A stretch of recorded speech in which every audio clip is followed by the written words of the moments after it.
What are you doing in my swamp? Hello everybody, this is Ogre Boy and I'm going to be doing my review for the 1983 movie, The Man with Two Brains. So in this movie, a brain surgeon named Dr. Michaels marries a femme fatale, causing his life to turn upside down. And things go even more eerie when he falls in love with a talking brain.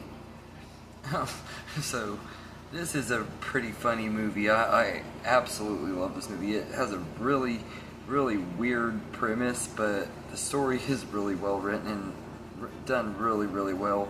The jokes are hilarious in here. There are tons of funny moments and stuff. Steve Martin is just hilarious throughout this movie as Dr. Michael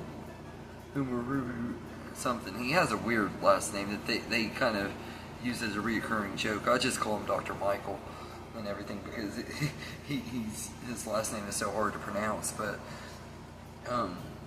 he is absolutely hilarious, and this is one of my favorite comedy performances from him and everything. He's really great as this mad doctor and everything. There's just so many funny moments and stuff, and like at the end of it when he's trying to figure out if he can put the brain into a body and make it where it can live and stuff. He's trying to figure out what to put it into, and this guy's like, well, we've successfully put a brain in a gorilla and they lived, transferred the brain and its thoughts into a gorilla, but he's like, I don't know if we could do it with a human. And he's like, well, I can't fuck a gorilla.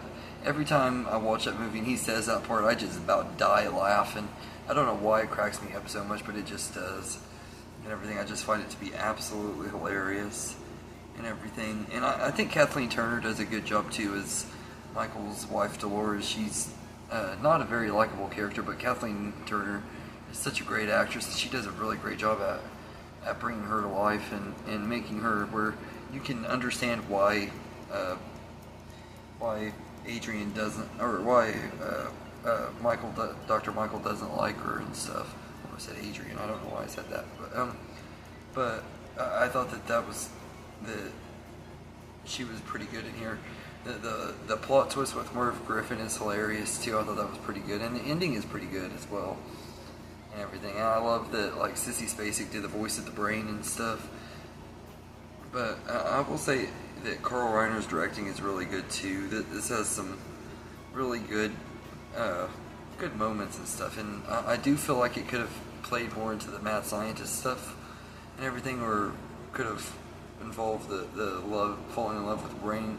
Just having a movie with that premise alone would have been good, where he falls in love with the brain and he has to figure out how to keep it alive and stuff. That could have been an even better premise, but for what we got, I think it turned out really good. This is a really fun movie and everything. I've always felt like this is one of Steve Martin's more underrated and underappreciated movies. Like, I think it's just really funny and stuff, and it has tons and tons of laughs and everything. It's not one of his absolute best, but it's not one of his worst either. It's kind of just somewhere up there. I don't know where it'd be at. Maybe in my top 10. So I guess it could be one of his best. I don't know.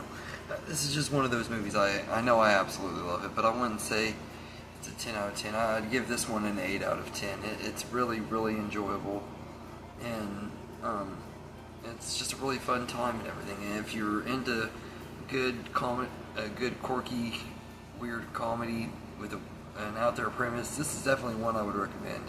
And everything, it's pretty funny and stuff and everything. So anyway, let me know in the comments what you think of The Man with Two Brains. I keep wanting to say The Man Without a Face. Sorry, but The Man with Two Brains. Let me know in the comments what you think of this movie. Do you think it's a comedy classic like I do, or do you think it's overrated or not very good at all, or do you not even like it, or let me know what you think. I hope you enjoyed this video, and have a good day, everybody.